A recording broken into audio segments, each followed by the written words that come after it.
본문 내용은 주일학교 때 많이 하는 내용입니다. 하는 내용인데 겉핥기로 하고 넘어가죠. 그죠? 나만이 하나님을 섬겼더니 나병이 나았다 뭐 그런 걸로 그렇게 하고 끝나잖아요. 그죠? 근데 중요한 건 그 뒷일이거든요. 뒷일인데 핵심은 안 해요. 주일학교는 늘 그래요. 주일학교 하다 보면 이게 어려운 거예요. 핵심을 가르치려면 애들이 이해를 못 하거든요.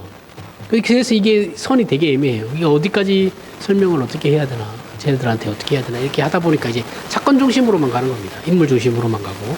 그러면 성경을 왜곡하게 돼요, 커서. 어렸을 때 교회 다니다가 지금 교회 안 다니는 친구들 보면 뭐 전부 다 성경을 다 잘못 생각하고 있거든요. 그래서 신앙이 삐뚤어지는 거예요. 그래서 교회에 대한 오해를 가지고 하나님에 대한 오해를 가지면서 교회를 나아가는 겁니다. 어려워도 그냥 가르쳐야 돼요. 어쩔 수 없어요, 이거는. 그냥 세뇌를 시켜야 돼요, 어렸을 때부터. 그 방법밖에 없어요. 근데 계속 뭐 우리는 그렇게 안 하죠, 그렇죠? 성경 퀴즈를 한다고 하는 것도 맨날 보면 맨날 겉핥기죠, 그렇죠? 그 의미, 성경 퀴즈에 무슨 의미가 있는지 자세히 솔직히 저는 잘 모르겠어요. 뭐 그냥 성경에 대해서 이런 내용들을 대충 파악하고 있다 뭐 그 정도로 하는 건데 그것도 한 일주일, 2주일 지나면 다 까먹습니다. 별 효과 없어요. 별로 저는 개인적으로는 별로 좋아하지 않습니다. 그런 거 할 바에는 그냥 성경을 같이 읽는 게 낫다라고 생각하는 사람인데 뭐 제가 다 옳은 건 아니죠. 그 안에서 뭐 또 다른 방법은 사람마다 다 다른 거니까 뭐 그렇다고 그렇게 하는 거에 대해서 뭐 비난할 생각은 없습니다. 뭐 본문에 등장하는 나아만이죠. 유명한 사람입니다. 북이스라엘을 위협하는 적국이죠. 북이스라엘이 적국인 아람 왕의 군대 장관이에요. 군대 장관이죠. 이 국방부 장관 정도 되겠죠. 장군입니다. 장군. 유명한 사람이에요. 그가 나병이 들어요. 나병이 그 한센병이 들어가지고 절망하고 있는데 이스라엘 소년 하나가 포로로 잡혀와가지고 노예가 되거든요. 그 노예가 이제 나아만이 그렇게 된 걸 보고 엘리사 선지자에 대한 얘기를 그 얘기합니다. 그걸 이제 나아만이 듣고 엘리사를 찾아간다. 그래서 찾아가서 고침을 받았다. 그죠? 7번 몸을 씻잖아요. 그죠?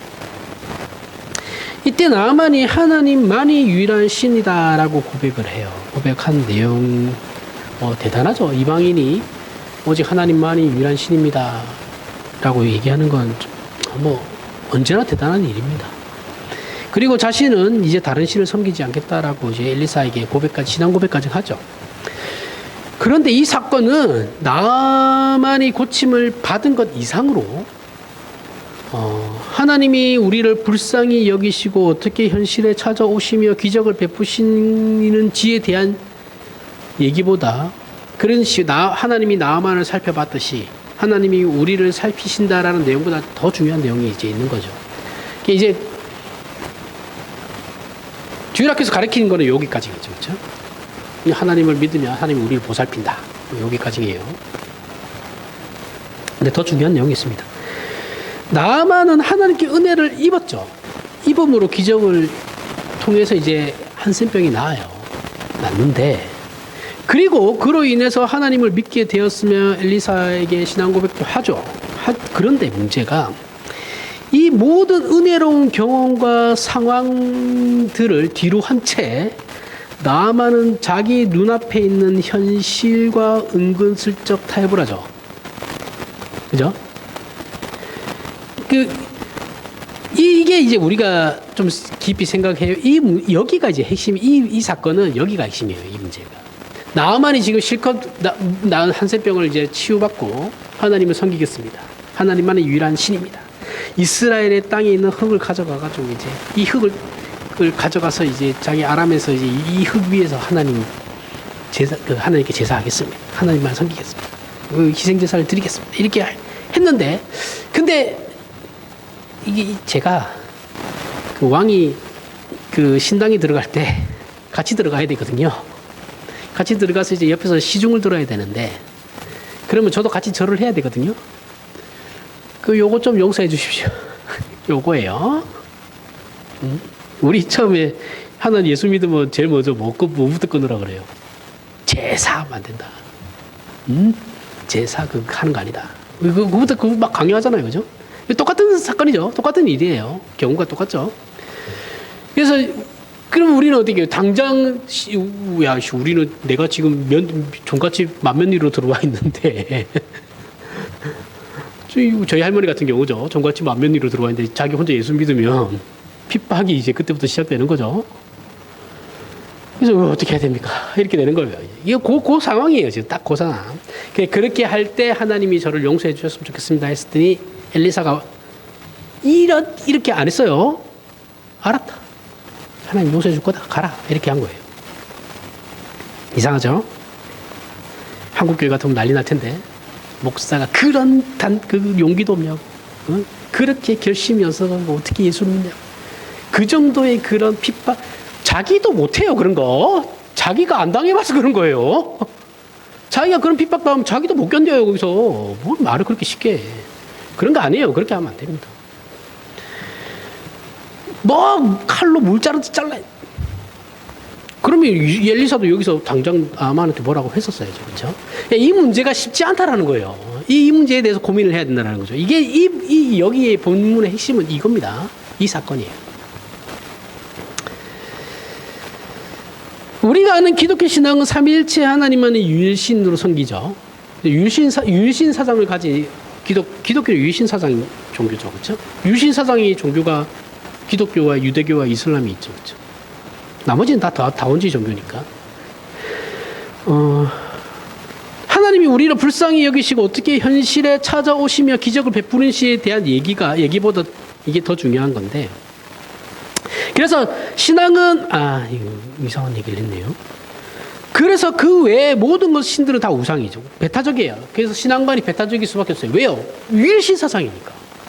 유일신 사상을 가진 종교가는 모든 종교가 다 배타적이에요. 유일신 사상을 가진 종교는. 그런데 나아만이 17절에서 이스라엘의 흙을 자신의 나라로 가져가 오직 하나님께만 제사를 드리겠다라는 그 놀라운 말을 하면서도 18절에서는 뭐예요? 자기가 아람이 섬기는 우상인 리몬산 신당에서 왕과 함께 들어갈 때 왕을 시종해야 하고 거기서 절을 해야 될 때 그것을 용서해달라. 이렇게 동시에 요청하고 있단 말이에요. 신앙 고백과 함께 이 타협안을 그대로 내놓고 있단 말이에요. 물론 나아만은 하나님을 믿고 섬기기로 했기 때문에 정말 그 우상에게 절한다고 해서 그게 진짜 우상에게 절하는 것은 아니겠죠. 그죠? 그게 양심이 있을 거니까, 신앙 양심이 있을 테니까, 그런 개념은 아니에요. 아닌데, 자신의 현실적 고충을 엘리사에게 고했죠. 근데 내가 알다시피, 내가 이방 민족이잖아요. 이방 민족이고, 우리나라는 이 신을 전체적으로 믿고 있는데, 내가 여기에서 나만 이렇게 딱 튀어나가지고 나는 이 이방신을 섬길 수 없고 여호와 하나님만을 섬긴다고 했으니 나는 이거 못합니다. 이렇게 할 수 없다라는 자신의 현실을 엘리사에게 얘기했고 엘리사는 그 문제를 허락해요. 그렇게 해라. 여기서 우리는 나아만이 이제 하나님을 믿는다고 하면서 자신의 현실과 타협했으며 그러한 나아만의 행동을 엘리사가 용납한 게 이해가 안 되는 거죠. 그죠? 이거는 뭐 복음주의, 특히 복음주의 신앙 안에 들어가 있는 결단과 결심과 뭐 이런 걸 강조하는 그 복음주의 안에 있을 때는 이거 진짜 이해를 못 하는 거죠. 우리는 그렇게 하면 안 되고 안 된다고 분명히 배웠기 때문에 그렇게 하면 안 된다고 생각하고 있죠. 근데 이 문제는 이 개혁파 신앙 전통에서도 칼빈 선생 같은 경우도 이 본문에 대해서 어떻게 이해를 하고 있냐면 해석을 하냐면 나만의 신앙 양심의 문제로 여기고 있는 거예요. 그러니까 나만의 신앙 양심은 그래 하나님께 향해 있다는 걸 알아요. 그걸 믿고 그의 신앙 성장 과정 그가 예수를 믿었다고 해서 어떻게 모든 것이 다 어느 정도의 수준으로 올라가겠어요. 처음부터 시작하는 거잖아요. 밑바닥부터. 그죠? 밑바닥부터 시작하는 것이기 때문에 신앙의 성장 과정에 들어가 있는 상태이므로 엘리사가 그것을 받아줬다라는 거예요. 그러니까 나아만도 계속 그렇게 갈 수는 없는 거예요. 그죠? 나아만이 이제 하나님을 믿기 시작한 거예요. 이제 하나님을 믿기 시작한 데서부터 무 자르듯이 이렇게 딱 자를 수 있는 환경이 아니잖아요. 아닌데 그래서 칼빈이 뭐냐 그러면 나만에게 허락한 제가 신앙의 성장 과정에 이제 들어왔기 때문에 엘리사가 관대하게 그것을 허락한 거다라고 하고 하나님께서 그거를 허락하신 거다라고 얘기하고 있고 매튜 헨리도 이제 매튜 헨리 같은 경우도 초기 신앙의 미숙함이라는 것으로 해석하고 있어요. 나만의 초기 신앙의 그 미숙함에 의한 것인데, 미숙하기 때문에 성장한 신앙이 아니기 때문에, 성숙한 신앙이 아니기 때문에 그걸 이길 수 없다라는 걸 알아요. 그렇기 때문에 엘리사가 관대함을 보인 것이다 라고 얘기하는데, 이 해석에 전적으로 찬성합니다. 하지만 우리는 이 문제가 가지는 신앙상의 의미와 중요성을 이제 우리는 세 가지로, 오늘은 이제 제가 이 해석의, 전통적인 해석의, 개혁파 해석에 찬성하면서, 동의하면서 세 가지 관점에서 이제 생각해 하려고 하는데, 그리고 그 각 관점을 통해서 동일한 결론과 또한 현실 가운데 신앙생활의 어려움과 성경의 인도하심을 구할 겁니다. 기독교 신앙 세계는 같은 신앙을 가진 신자라 할지라도 다 달라요. 그죠? 개혁파 신앙이 맞는 사람이 있어요. 개혁파 신앙에 대해서 동의하고 들어온 무리들이 있고, 순복음이 좋아서 순복음으로 가는 사람들도 있어요. 그죠? 이렇게 막 나뉘어요. 나뉘고, 개혁파 우리 교회 안에서도 하나님에 대해서 설명하라면 다 달라요. 같은 게 없어요. 같지 않아요. 같으면 이상한 거예요. 그게 특징이에요, 기독교. 그것은 분명함일 수도 있어요. 어떤 사람에게는 분명함일 수도 있고, 헌신으로 나타나기도 하죠. 어떤 사람에게는 더 깊은 그 신앙의 더 깊은 곳으로 더 들어가려고 하는, 추적하려고 하는 그런 사람들도 있어요. 그렇죠? 이게 다른 겁니다.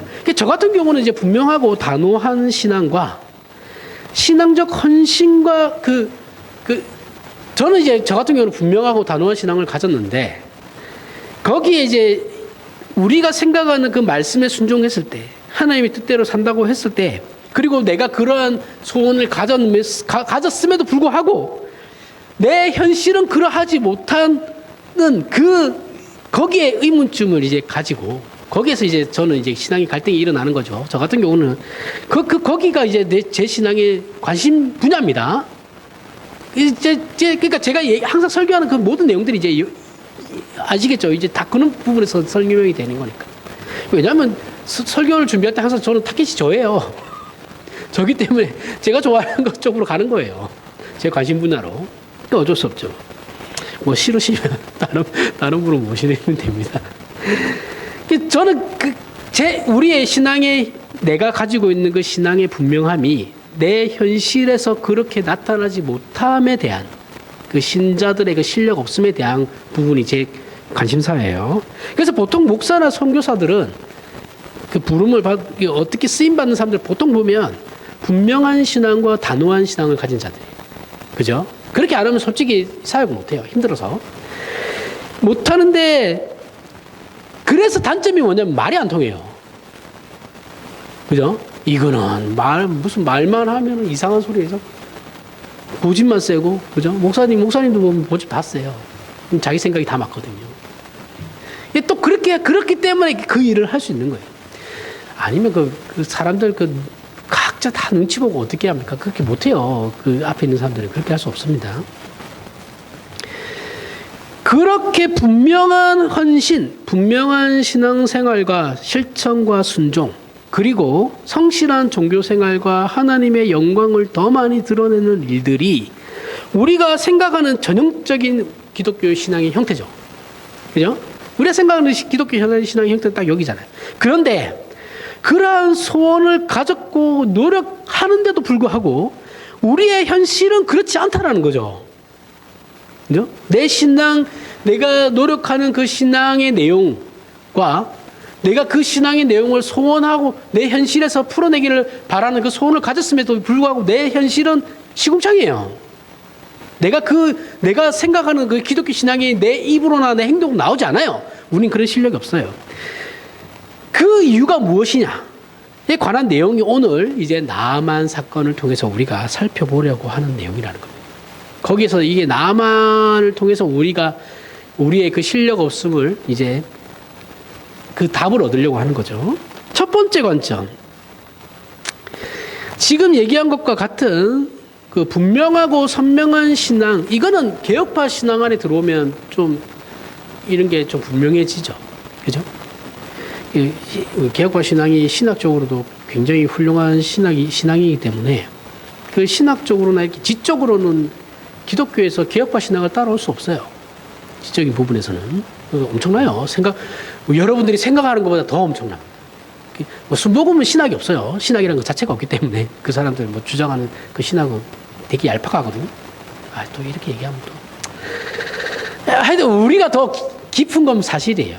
역사적으로나 학문적으로나. 또 그런데 그러니까 더 선명하고 분명한 신앙을 가질 수 있는 게 장점이죠. 장점인데 대부분 신자가 되면 거룩한 것과 세상적인 것에 그래서 이분법적인 관점을 가지게 되죠. 그렇죠? 대비를 가지게 됩니다. 세상적인 것, 이분법, 거룩한 것 이렇게. 근데 이건 개혁파 안에서는 말이 안 되는 거긴 하지만 복음주의 안에서는 이게 이제 딱 이렇게 돼요.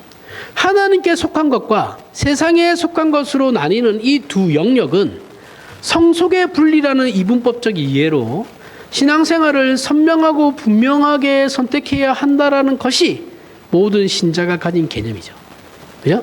세상 것은 뒤로 한 채 오직 하나님의 일, 신앙생활만을 열심히 하겠습니다라는 이 분명함. 그죠? 그게 이제 우리 모든 한국교회가 가진 신자들의 특징이죠. 개념이에요. 그러니까 우리는 더 많은 실천과 시간을 신앙에 할애해야 하고 세상과 현실적으로 먹고 사는 문제는 최소한으로 해야 한다는 어떤 그 금욕주의적인 그런 신앙, 그죠? 근데 사실 이건 기독교 신앙이 아니에요. 아니고, 오히려 타락한 인간이 가진 종교성입니다. 기독교는 그런 게 아니에요. 이게, 우리가 기독교를 쉽게 생각하고 그렇게 가려고 하는 방향이 있잖아요. 그건 전부 다 내가 가진 타락한 종교성에 대한 거예요. 기독교는 항상 우리의 생각과는 의지와는 반대되는 걸로 가려고 그래요. 그래서 쉽지 않은 겁니다. 내가 생각해도 하나님은 당연히 이렇게 해야 좋아하는 거 아니야? 이렇게 생각하는 그 방향으로 가잖아요. 그럼 십중팔구 왜곡된 신앙으로 가는 거예요. 기독교는 그렇지 않아요. 기독교는 진짜 우리가 생각하는 거와 다릅니다.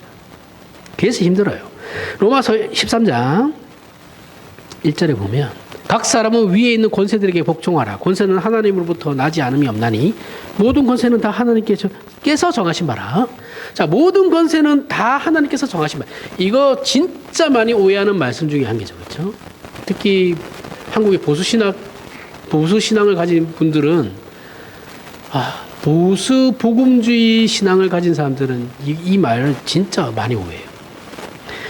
권세는 여기서 말하는 권세는 세상 권세를 말하는 겁니다. 그리고 여기서 이 당시에 권세라고 하면 이스라엘을 속국으로 삼고 있는 로마 제국이죠. 그렇죠?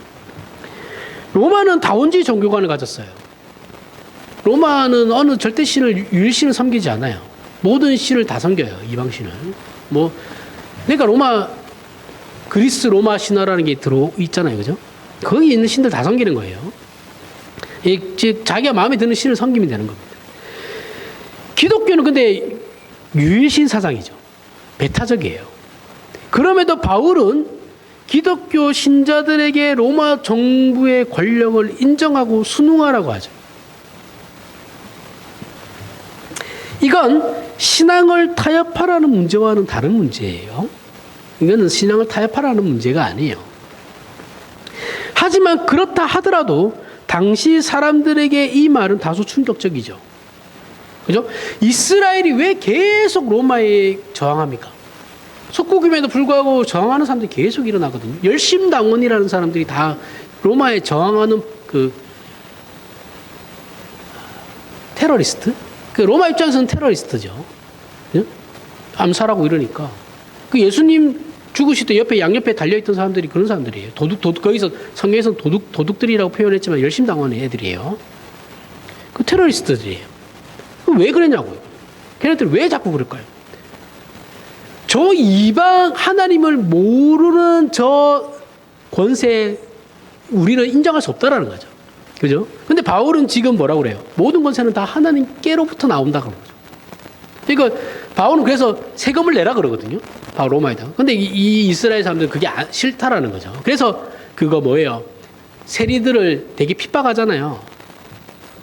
그죠? 그러면서 근데 예수님이 세리랑 마태랑 같이 밥을 먹고 있으니까 이제 야 너는 어떻게 너네 스승은 저 죄인들하고 민족의 배신자들하고 밥을 먹고 있냐? 그 밥을 먹고 있으냐? 막 이런 말 하잖아요, 그죠? 그런 거예요. 6절에 13장 6절에 너희가 조세를 바치는 것도 이로 말미암음이라 그들이 하나님의 일꾼이 되어 바로 이 일에 항상 힘쓰네. 자, 바울이 어느 정도까지 얘기하냐면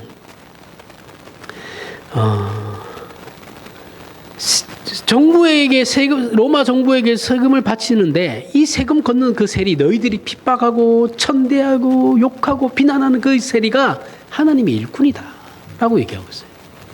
그러니까 모든 권세는 하나님으로부터 나기 때문에 그 밑에서 일하는 사람들은 다 하나님의 일꾼이 된다라고 얘기하고 있죠. 그렇죠? 자, 로마 제국에 세금을 낸다는 건 어떤 뜻이에요? 우상을 섬기는 세상 정부에 순종하는 것이다라는 거죠. 그렇죠? 신앙상의 혼합과 타협이라는 염려가 있을 수 있죠. 근데 바울은 세금을 내고 그 정부에 순응해라라고 하죠. 그렇죠? 이걸 이제 우리가 이거 어디서부터 설명해야 될지 모르겠는데 이거 설명하려면 굉장히 길거든요. 근데 이제 한국의 보수 복음주의자들은 이거를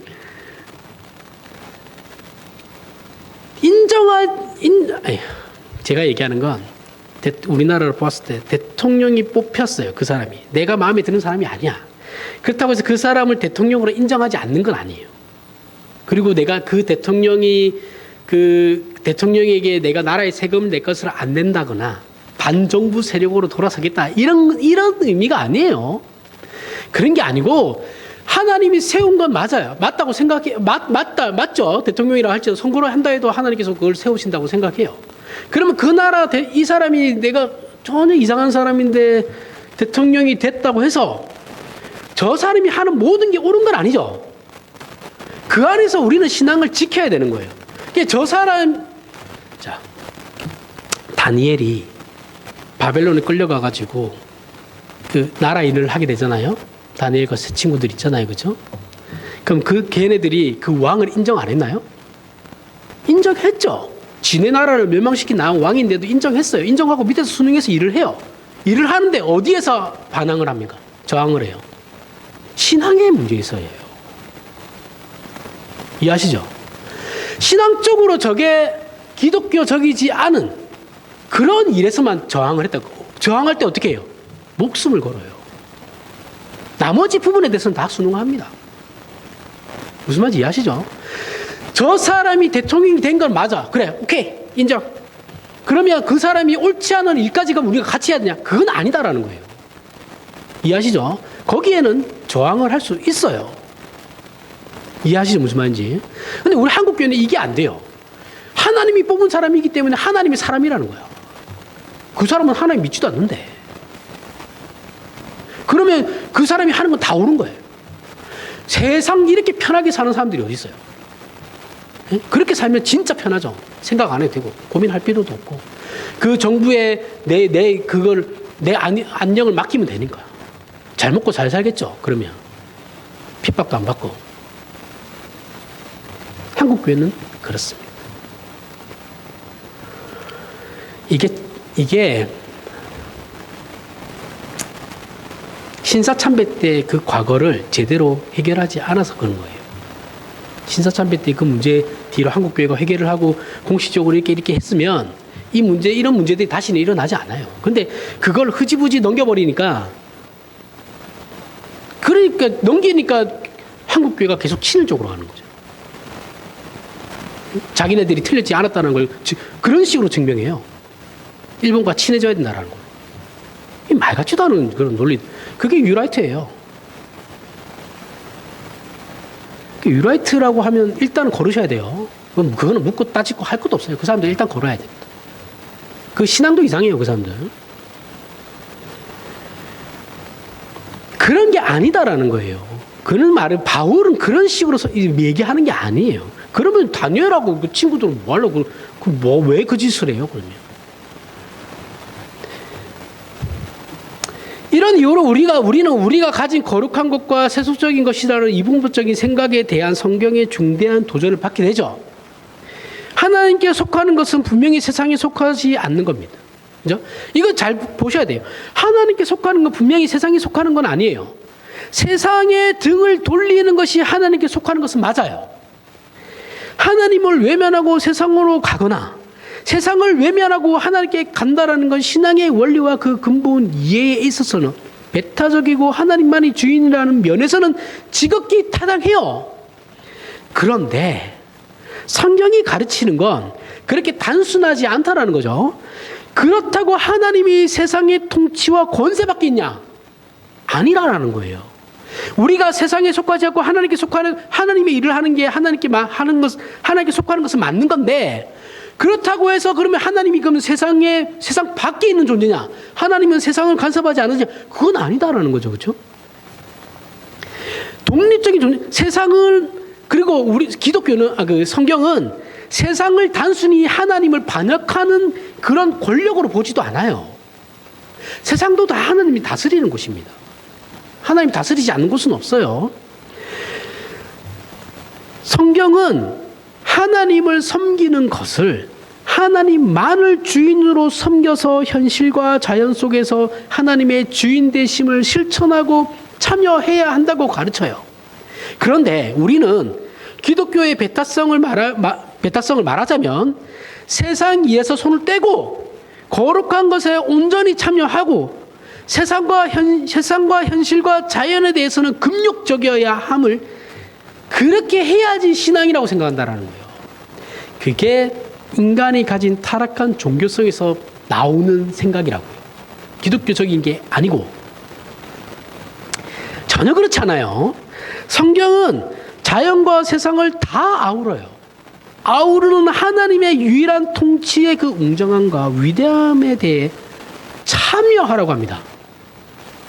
그렇게 가르치고 있는 거예요. 그러니까 우리가 세상과 손을 뗄 수 없고 외면할 수 없는 것이 마치 순수한 신앙을 실천하지 못하는 것으로 자책하는 것은, 내가 하나님을 믿는 신자인데 계속해서 나는 세상의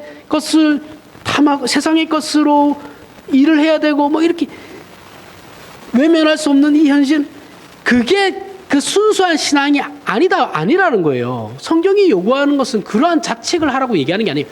그런 식으로 우리는 계속 자책을 하잖아요. 그죠? 근데 성경은 그 자책은 성경이 요구하는 자책이 아니라는 거예요. 신앙에 대한 성경의 권면은 그것보다 훨씬 더 크다라는 거죠. 세상과 현실을 하나님의 발 앞에 무릎 꿇리는 신앙의 실천을 요구하는 데까지 나아가야 된다라는 거예요. 우리는 세상을 다 집어 삼켜야 되는 거예요. 다 포함시켜야 된다고요. 그까지 나아가야 한다고요. 다 품어야 되는 거예요. 두 번째 관점은 시간에 대한 겁니다. 갈라디아서 1장 11절에서부터 16절 상반절까지 읽어보면, 형제들아 내가 너희에게 알게 하노니 내가 전한 복음은 하나님의 뜻을 따라 된 것이 아니니라. 이는 내가 하나님에게서 받은 것도 아니요 배운 것도 아니요 오직 예수 그리스도의 계시로 말미암은 것이라. 내가 이전에 유대교회에 있을 때 행한 일을 너희가 들었거니와 하나님의 교회를 심히 박해하며 멸하고 내가 내 동족 중 여러 영갑자보다 유대교를 지나치게 믿어 내 조상의 전통에 대하여 더욱 열심히 있었으나, 그러나 내 어머니의 태로부터 나를 택정하시고 그의 은혜로 나를 부르신 이가 그의 아들을 이방에 전하기 위하여 그를 내 속에 나타내시기를 기뻐하셨을 때라고 하면서 바울은 자신의 사역을 이렇게 소명을 소개합니다. 바울은 자신의 소명을 자신의 선택과 결정이 아니다라고 얘기해요. 내가 선택하고 내가 결정한 것이 아니고 하나님의 예정 속에서 시작된 것이다라고 얘기하고 있죠. 그리고 그 예정이 자신의 그 소명의 근거와 근원이다라고 이해하고 있습니다. 하지만 우리가 알다시피 바울은 처음부터 이 소명을 가지진 않았어요. 그죠? 그는 바리새인으로 자랐어요. 바리새인 중에 바리새인이었어요. 그죠? 영갑자, 자신의 동족들의 여러 영갑자보다 유대교를 더 열심히 지나치게 믿었다잖아요. 그죠? 자기보다 나이가 배로 많은 사람보다 훨씬 더 열심히 믿었대요. 그러한 바리새인 중에 바리새인으로 자랐고 예수 믿는 자들을 박해하죠. 박해하고 죽입니다. 하나님의 뜻과는 대척점에 서 있던 사람이었어요. 그러던 그가 다메섹 도상에서 예수를 만나죠. 만나가지고 다메섹으로 가는 거는 그 기독교 신자들을 잡아 죽이려고 했던 이유예요, 그렇죠? 그 스데반을 죽이고 난 뒤에 그 예수를 만나고 회심하고 하나님의 종으로 부름 받는 겁니다. 그런데 생각해 보면 이 일들은 바울이 성인이 된 뒤에 일으켰죠. 바리새인 중에 바리새인이었으면서 행동한 그 행동들은 자기가 이제 성인이 된 뒤에 일을 일으킨 거예요. 그런 일들인데 그는 그 일을 어디까지 끌고 가냐면 하나님 어머니의 태로부터 설정되었다. 그 예수를 믿게 된 것도 성인이 된 뒤죠. 그런데 이 모든 것이 어머니의 자기가 뱃속에 있을 때 그것을 기원으로 논하는 건 우리가 이해가 안 되죠. 아니, 네가 성인이 된 뒤에 네가 선택해서 된 거잖아. 네가 결정해서 된 거잖아. 근데 바울은 아니, 그게 아니야. 내가 이렇게 될 수 있었던 건 어머니의 태에 있을 때부터 하나님이 이미 예정하신 일이다라는 거예요. 여기에 바로 우리의 중요한 신앙적 관점의 성경의 이해를 불어넣을 수 있는 거죠. 불어넣을 수 있는 내용이 있는 겁니다. 신자의 특권 중에 하나가 뭐예요? 기도입니다. 그렇죠? 그런데 기도 중에 어떤 사람도 이렇게 얘기하던데 그 사람 기독교인인지 아닌지 모르겠어요. 사람이 성찰하는 건 기도로 하는 게 아니라 명상으로 되는 것. 와, 그 사람이 기독교인이면 진짜 심각한 겁니다. 그 사람 신앙. 기도로 성찰이 돼요. 기도도 결국은 말씀을 근거로 하는 거기 때문에 그 말씀이 우리를 움직입니다. 성찰이 안 되는 게 아니에요. 근데 그 사람은 한 기독교의 기도를 도대체 어떻게 이해하고 있으면 명상이라는 말 갖다 쓰죠. 유해지 사상을 가진 사람인가? 힌두교인인가? 하여튼 이런 생각도 들었어요. 짬뽕으로 기독교를 알고 있는 사람이구나. 이상한 사람이 많아요, 진짜. 그 기도 중에 우리가 원하는 응답을 받는 건 손에 꼽죠. 여러분들 살아생전에 기도 응답 받은 거 몇 번이나 했어요? 손에 꼽잖아요, 그렇죠? 열 손가락도 안 들어갈 겁니다. 우리가 절실하게 기도해도 하나님은 응답하시지 않습니다. 그러면 우리는 하나님의 무슨 뜻이 있겠지 하면서 넘기죠. 그래, 하나님 그냥 외면하실 뿐 아니라 하나님 나 사랑하신다 그랬는데 그래도 이렇게 외면하지는 않겠지. 뭔가 있겠지 하고 넘기죠. 사실 우리가 처절하고 절망적인 현실 속에 있을 때 위로한답시고 와가지고 이 사람들 정말 싫은데 그래, 힘내. 하나님이 어떤 뜻이 무슨 뜻이 있겠지 이렇게 얘기하고 그냥 가는 사람들이 있죠, 그렇죠? 내가 그걸 모르겠습니까? 알지. 사실 별로 듣고 싶지 않은 말이죠. 그러면 그냥 모르면 그냥 가만히 있어라 이렇게 얘기하고 싶은데 그렇게 얘기하면 또 싸우는 거니까. 남의 일이니까 그렇게 쉽게 얘기할 수 있는 거예요. 자기 일 같으면 그렇게 얘기할 수 있겠어요? 아니죠, 그죠? 목사들도 그래서 그런 거에 대해서 되게 조심해야 됩니다. 말할 때. 우리는 당장 답이 필요한 상황이, 아니 나는 지금 당장 답이 필요한데 이런 무책임한 말들을 남발하면 이 정 떨어지죠. 위로는 그냥 마음이 상합니다. 그런데 신앙생활을 오랫동안 하다 보면 지난 시절 우리가 기도한 내용 중에 하나님께서 응답하신 게 별로 없다라는 걸 또 확인할 수 있죠. 이게 신기한 거예요.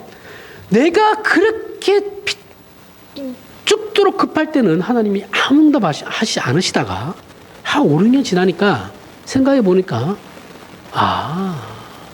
그게 더 내가 생각했던 방법보다 이 방법이 더 나아서 내가 지금 이렇게 와 있구나라는 생각을 하게 돼요. 그때 되면 내가 응답을 못 받은 게 아니구나 생각하죠, 그죠? 이것조차 생각이 없으면 심각한 겁니다, 진짜. 삶을 그러면 생각을 안 하고 사는 거잖아요. 그러면 답이 없어요. 기독교 신앙은 생각을 하는 거라니까요.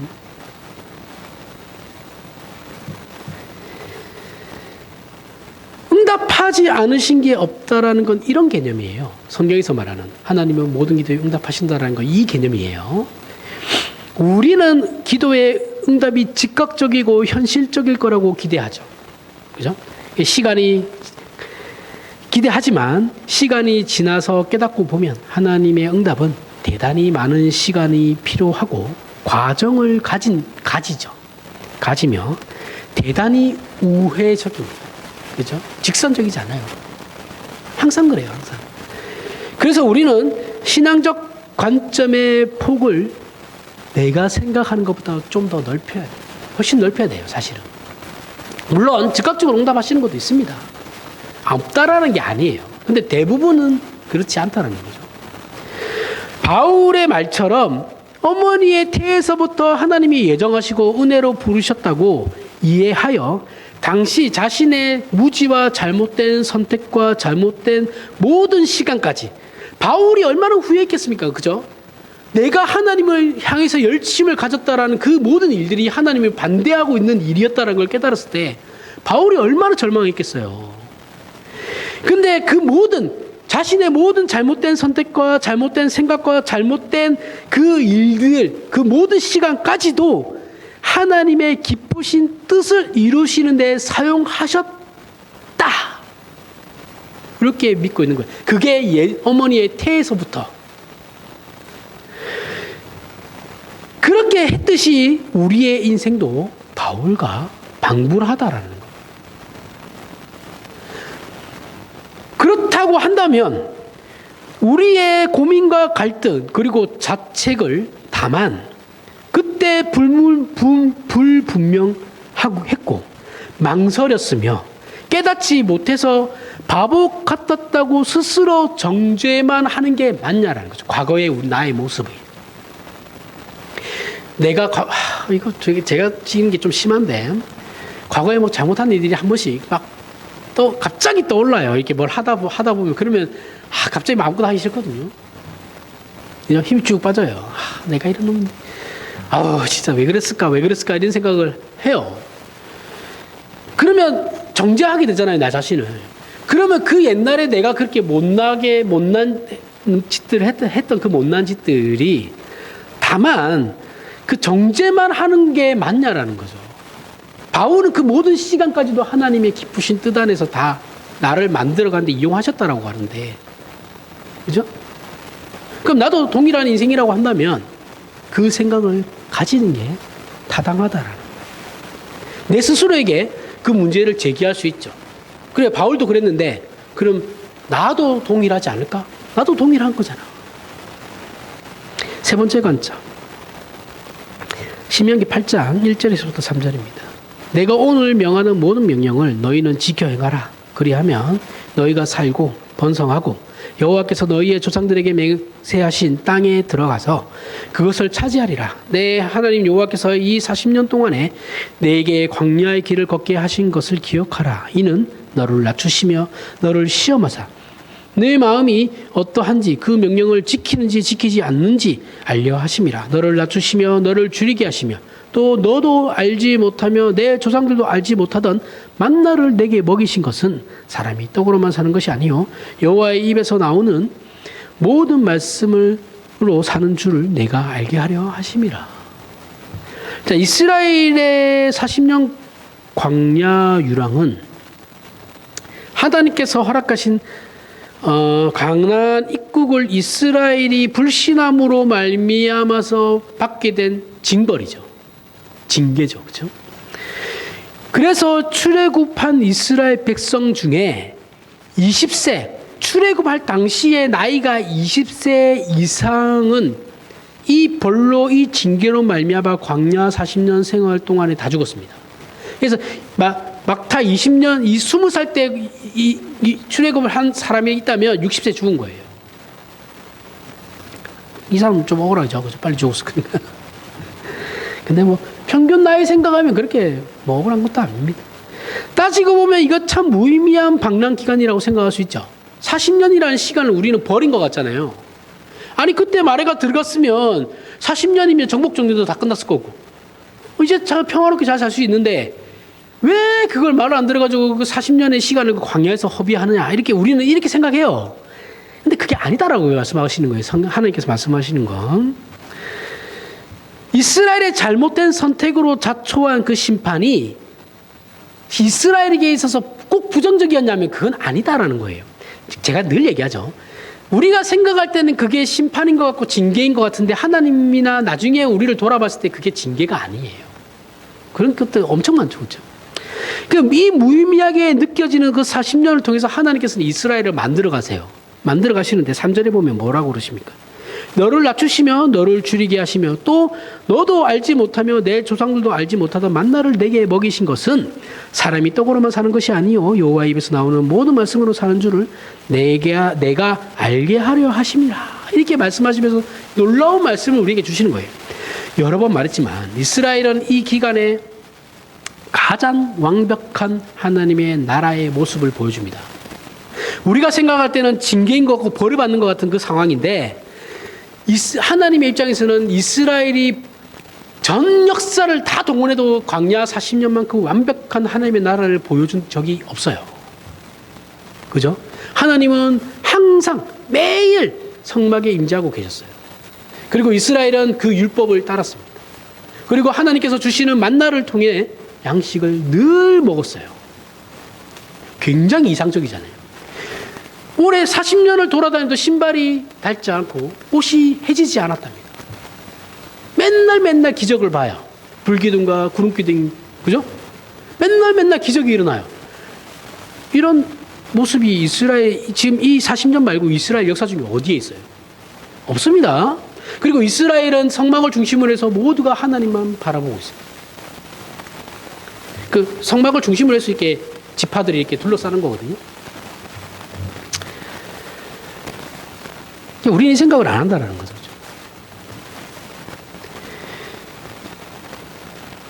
우리가 하나님께 결단하여 오로지 하나님께만 붙들려 있는 게 신앙에 있어서 명백한 순종이고 복된 선택이며 영광일 겁니다. 하나님은 그런 한 사람을 통하여 영광을 나타내실 것이고 그런 순종을 통해서 기적을 이루실 거예요. 그러나 우리의 불순종이나 미련함이나 망설임이나 어리석음이나 태만함이나 잘못된 선택을 한다 해서 내가 우리의 인생과 우리 하나님의 부르심이 무효화되거나 손해를 보지 않는다라고 성경은 설명하는 거예요. 그것까지도 다 포함하는 거다. 물론 우리는 책임이나 성이라는 차원에서 신앙을 분명히 진정성과 진실함을 가지고 하나님께 바쳐야 하는 것은 맞는 거예요. 그렇게 해야 돼요. 하지만 오늘 우리가 나누려고 하는 것은 그렇게 되지 나만처럼 그렇게 되지 않았을 때는 그러면 심판받아 마땅한 거냐라는 질문을 스스로에게 해야 된다는 거예요. 자, 내가 하나님께 내 진심과 내 진정성과 내 진실함과 책임과 성의를 그 다 바치는데 그때는 하나님의 그러면 사람인 것이고 그렇게 하지 못하고 있을 때는 그러면 나는 심판받아 마땅한 존재인가라고 생각하면 그건 또 아니죠, 그죠? 그 얘기를 하는 거예요. 세상에 구원 얻은 이후에 대강 살고 싶어 하는 신자는 없어요. 다 열심히 살고 싶어 해요. 그죠? 근데 안 되잖아요. 내가 가진 소원만큼 내가 신자로서 현실을 살아가지 못한다니까요. 그럼 우린 다 심판받아야 되는 겁니까? 아니잖아요. 그럼 다 죽었게, 이미. 인류 역사는 여기서 끝나요, 그러면. 이미 끝났어요. 그럼 그렇게 살지 못하고 있는 우리의 날들, 그 여러 날들은 다만 스스로 미련하고 의지가 박약하다며 자책하고 정죄하는 날에만 불과해야 되냐고요. 그게 아니다라는 거죠. 그렇죠? 동일하게 이스라엘의 광야 40년은 다만 죄값을 치르는 것에 불과하고 한 세대를 하나님께서 죽여버리는 사건에 불과한 것이냐 하면 그게 아니다라는, 성경은 그렇지 않다라고 설명하고 있는 거예요. 그 사건을 통해서 이스라엘을 하나님께서 성장시키셨다라고 얘기하는 거예요. 우리의 이러한 삶은 계속 안 좋은 게 얘기하잖아요, 그죠? 안 좋은 게 안 좋은 것만은 아니다. 좋은 게 좋은 것만도 아니다. 그죠? 우리는 몰라요. 지금 나에게 좋은 일이 앞으로 그게 안 좋은 일로 결과가 드러날 수도 있는 거고, 지금 나에게 안 좋았던 일이 전화위복이 될 수도 있는 거예요, 그죠? 이거 진짜 모르는 겁니다. 살아봐야 알아요. 하나님은 아시겠죠. 근데 우리는 모르기 때문에 살아봐야 됩니다. 우리의 이러한 삶은 적극적인 의미로는 우리를 부르신 하나님의 필요성과 위대하심과 그 신비에 대하여 깊이 알게 되고 우리의 한계를 아는 기간이 되죠. 그죠? 나의 못남으로 말미암아 내가 괴로워하는 그 시간은 내 한계를 깨닫게 되는 그 시간이 돼요. 그렇다면 우리의 미련함이나 정죄는 우리를 위축시키고 절망하게 만들며 도망하게 하는 것이 아니고 어떻게 해요? 우리는 사실 우리의 신실하지 못함에 대하여 변명의 여지는 없지만 하나님께 우리가 핑계댈 건 없지만 그것까지 하나님께서는 끌어안고 계시다라는 거예요. 신자는 그래서 절망이 없어요. 원리적으로는. 절망할 수 없는 존재예요. 좌절할 수 없는 존재고. 누가 열심히 종교 생활을 했다 하면 아유 저것도 교회 와서 사고 치는 거 아닌가 이런 생각 들어요. 들지만 그냥 박수 쳐주세요. 그래 고생했다 잘한다 해주세요. 해주면 되고 훌륭하다고 칭찬해 주시고 그렇지 못해서 속상해하는 사람이 있으면 그래도 괜찮아. 그렇다고 네가 신자가 아닌 건 아니잖아. 너에게도 시간이 필요한 거야. 자식 새끼가 말 더럽게 안 들어요. 보통 효자들 보면 효도하는 애들 보면 청소년 시절에 사고친 애들이 효도 많이 합니다. 그죠? 부모님한테 잘해요. 그때부터 공부 열심히 하고 잘난 애들은 부모님한테 잘 못해요. 내가 사고를 치고 그 느끼는 바가 크거든요. 그렇기 때문에 부모들한테 더 잘하려고 해요. 그건 저도 압니다. 제 주변에도 그런 애들이 있어요. 그 부모한테 잘하는 애들은 다 그런 애들이에요. 지 잘났다 그런 애들은 다 외국 나가서 살아요. 부모하고 연락도 안 해요, 잘. 뭐 잘났으니까요. 그렇게 키웠으니까, 뭐, 부모가.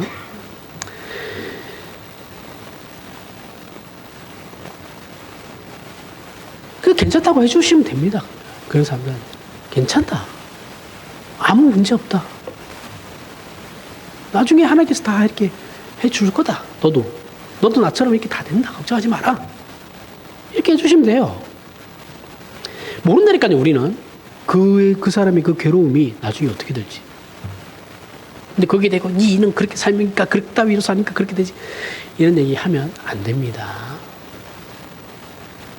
물론 핑계와 변명을 위해서 이런 말을 하는 게 아니에요. 그러면 나는 내가 이렇게 사는 거 핑계대고 변명하라고 이렇게 얘기하는 게 아니에요. 그런 핑계 되지 않는 사람들에게 적용되고 있는 말씀이에요. 핑계 대려고 내가 목사님 말 들으니까 이제 그러면 내가 이제 살아날 구멍이 좀 있구나. 그럼 요거 핑계를 대면 되지. 그러라고 하는 게 아니에요. 그런 말로 하는 게 아닙니다. 과정이야. 그럼 어떻게 됐든 간에 하나님이 복 주신다고 그러니까 내 책임과 의무를 다하지 않아도 되는구나. 그 핑계 대라고 이렇게 얘기하는 게 아닙니다. 그렇게 생각하면 이건 골치 아픈 거예요. 디모데전서를 보면 바울은 자신의 생애를 앞에서 본 바와 같이 하나님께서 모태에서부터 자신을 택했다는 내용을 이렇게 설명해요. 디모데전서 1장 12절에서부터 16절에 디모데전서는 바울이 제자 디모데에게 보내는 편지입니다.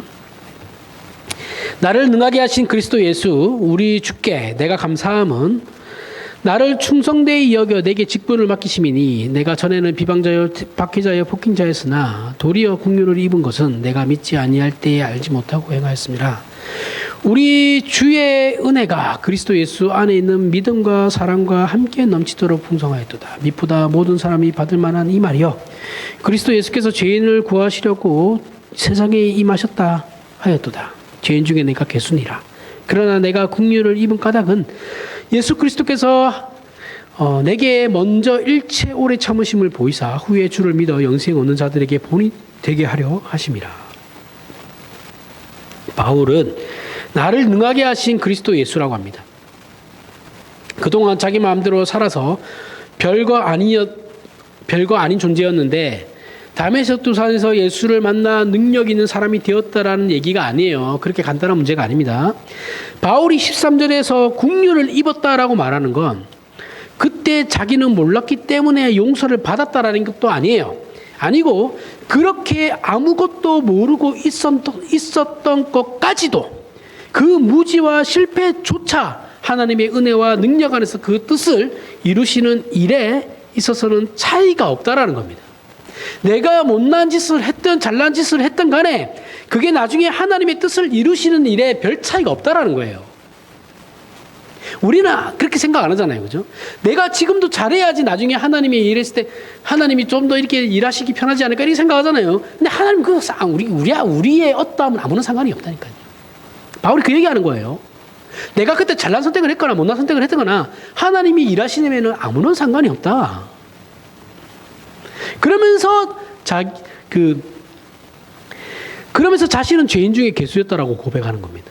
그때도 하나님은 은혜 가운데 자신을 지켜 주셨고, 자기가 그 눈에 쌍심지를 키면서 이제 기독교인들 잡아 죽이겠다고 잡으러 당기는 그때도 하나님께서는 은혜로 자신을 지켜 주셨고, 하나님을 위해 목숨을 바치는 지금도 하나님이 은혜 가운데 지켜주고 계시고, 자기는 여기에 자기는 뭐가 더 낫다라고 얘기할 수 없다. 이 말을 하는 거예요. 물론 지금은 하나님의 뜻에 순종하는 복이 있다는 것에 그 차이가 있기는 하죠. 그죠? 자기가 이제 하나님께 온전히 순종하여 자기에게 복이 있다는 것은 이제 그 차이가 있긴 하지만, 지금도 하나님께서 자신을 주도하시기 때문에 자신이 능력이 있는 자가 된 것일 뿐이지, 예전에 무지했던 때와 지금 자신의 존재가 그렇게 판이하게 차이가 난다고 단순하게 비교할 수 없다라고 얘기하는 거예요. 그때나 지금이나 하나님이 볼 때는 도진 개찐인데, 내가 그렇게 하지 않는 거 하고 있으니 이게 어쨌든 나는 하나님의 복 안에 들어와 있는 거다라고 생각하는 거예요. 그런데 하나님의 일에는 별 상관없다. 그래서 바울은 하나님이 왜 자신을 다른 사도들보다 뒤에 불렀는지를 얘기하는데, 16절에 바울이 다른 사도들보다 늦게 사도가 되잖아요. 그죠? 그러나 내가 국류를 입은 까닭은 예수 그리스도께서 내게 먼저 일체 오래 참으심을 보이사 후에 주를 믿어 영생 얻는 자들에게 본이 되게 하라 하십니다. 이게 오늘 우리에게 주시는 말씀입니다. 이게 나만과 동일한 거예요. 바울이 훌륭한 사람인 건 따질 필요가 없어요. 훌륭해요. 그러나 그렇게 되지 못하면 못난 사람인가라는 것도 성립되지가 않죠. 하나님께서는 지금 바울의 논리대로라면 그런 거죠. 하나님께서는 그를 모태에서부터 예정하셨지만 그는 생의 절반 또는 그 이상을 하나님을 알고 믿는다고 여겼지만 사실은 하나님을 반대하는 자로 살았어요. 그죠? 바울의 열심이 어디서 나왔어요? 초창기 바울, 바리새인으로서의 바울. 하나님을 믿는 열심에서 나온 거잖아요. 그죠? 근데 그게 사실은 하나님과의 대척점에서 했던 자신이었던 거죠. 근데 하나님의 입장에서는 반대하는 자니까 하나님의 일이 이게 꼬꾸라져요. 자꾸 이게 제대로 진행이 안 돼야 되는 건데, 하나님은 별 상관없대요.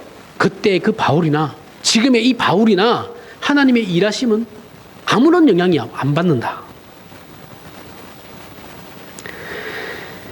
하나님께서 바울을 사도로 부르셔서 주시는 교훈이 뭐예요? 우리에게 주시는 교훈이, 우리가 눈으로 보고 무엇을 가지는 것으로, 그리고 우리의 이해와 능력이나 가치 있는 것으로 하나님을 섬기는 게 아니라는 거예요. 그리고 그의 생애를 그런 식으로 인도했다라는 걸 가르치는 거예요. 그죠? 바울은 잘났어요. 잘난 인물이에요.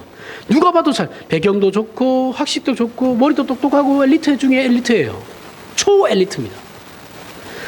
그 사회에서 초엘리트인데 이런 사람을 하나님께서 예수께서 제일 늦게 부르시고, 그죠? 이유가 뭐예요?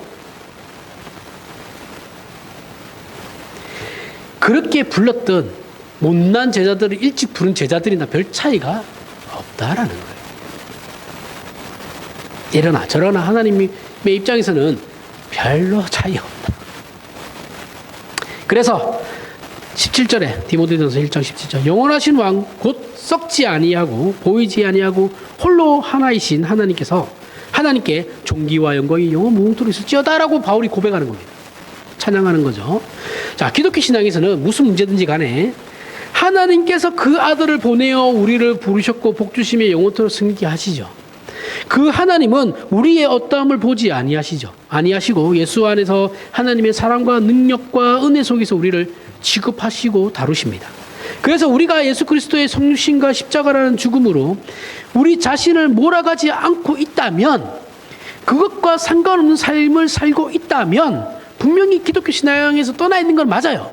그런 상태입니다. 하지만 우리의 그러한 자책과 절망이 십자가를 더 갈망하게 만들고 있다면, 내가 지금 실력이 없어서 이렇게 못 살아가지 못하는 것에 대한 자책을 가지고 있는데, 그 자책이 나로 말미암아 십자가를 더 갈망하게 하고 만들고 있다면 그건 잘하고 있는 거예요. 여러분의 잘못으로 말미암아 여러분들이 하나님 예수 그리스도의 십자가를 더 갈망하고 있다면 그건 잘하고 있다고요. 그 행한 일은 잘못될지언정. 그러나 십자가의 가치를 약화시키는 내가 오늘도 하나님께 순종하는 일을 다 했지. 그렇지. 나는 자부심 충만, 자신감 충만.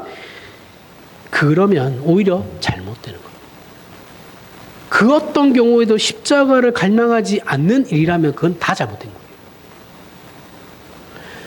넘치는 자신감보다는 모자란 잘못이 나아요. 십자가를 갈망하고 있다면. 물론 우리는 우리가 생각하는 것보다 훨씬 더 열심과 헌신적인 신자로 살아야 합니다. 신자로 살지 말라는 게 아니죠. 그죠? 그런 말을 하는 게 아니에요. 하지만 오늘 우리가 얘기하라는 부분은 그게 아니다라는 거예요. 우리 신자는 낙심할 이유가 없고 정죄할 이유도 없어요. 우리는 스스로 못난 것을 인정할 때 다시 한번 그리스도의 필요성을 깨닫는 존재들이라는 거예요. 그리고 그 예수를 보내어 우리를 부르신 하나님이 누구신지를 깨닫는 자들이에요. 그러니 우리의 눈물과 한숨을 묶어서 누군가는 목숨을 바쳐 하나님의 편을 들듯이 그렇게 우리는 예수 그리스도를 붙잡아야 하는 겁니다. 그리고 지금 그러고 있다면, 만약에 여러분들 중에 저나 여러분들 중에 그러한 상황에 있다면 우리는 모두 당당한 신자예요. 그렇게 오늘을 사는 신자의 인생은 그냥 한순간 눈물로 그치는 인생이 아니다라는 게 오늘 성경 말씀이 우리에게 주는 교훈입니다. 현대를 살아야 하는 기독교 신자에게 세상에서 선명하기란 그렇게 쉬운 일이 아니에요. 지금은 굉장히 애매모호함 속에 살아가는 시대거든요. 오히려 지금은 선명하여 목숨을 걸고 신앙을 지켜야 했던 때와는 완전히 다른 시대예요. 차라리 그러면 더 쉬워요. 분명하니까. 근데 지금은 분명한 게 없거든요. 현대는 신자에게 있어서는 그 어느 때보다 교묘하고 쉽게 타협할 수 있는 시대예요. 그러나 하나님은 우리의 영혼과 양심을 흔드신다라는 거죠. 그때마다 돌이켜 십자가를 붙잡으시길 바랍니다. 물론 우리가 돌이키고 헌신하는 것이 궁극적인 하나님의 목적이긴 합니다. 하지만 그렇게 못하지만 지금도 자신의 못남을 확인하고 십자가의 필요성을 갈망하고 있다면 그 사람은 정당한 신자예요. 이스라엘은 죄의 결과와 40년을 광야에서 헤매게 되었지만 오히려 그 일로 말미암아 하나님이 이스라엘을 인도하시고 기르신 결과를 만들어냈듯이, 그리고 그 광야에서 이스라엘은 하나님을 알고 그 필요성을 더 분명하게 알게 되었던 것이죠. 이게 하나님의 일하시는 방법이고 손길임을 우리가 알고 확인했으니 이제는 말씀을 통해 우리의 삶과 인생을 다시 한번 하나님께 붙들어 매는 저와 여러분이 되길 바랍니다. 기도하겠습니다. 하나님 아버지, 은혜를 감사합니다. 하나님은 과연 위대하시고 놀라우시며 신비로우십니다. 우리의 오래된 것은 하나님의 은혜이고 결국 우리의 운명은 하나님의 자비와 능력과 은혜 위에 있습니다. 오늘 우리가 확인한 우리의 못남과 모자람을 한탄하는 것만큼 우리가 하나님 앞에 무릎 꿇어 그 아들을 주신 하나님을 찬송하게 하옵소서.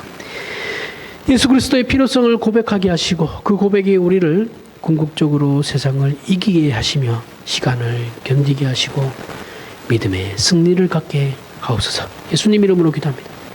아멘.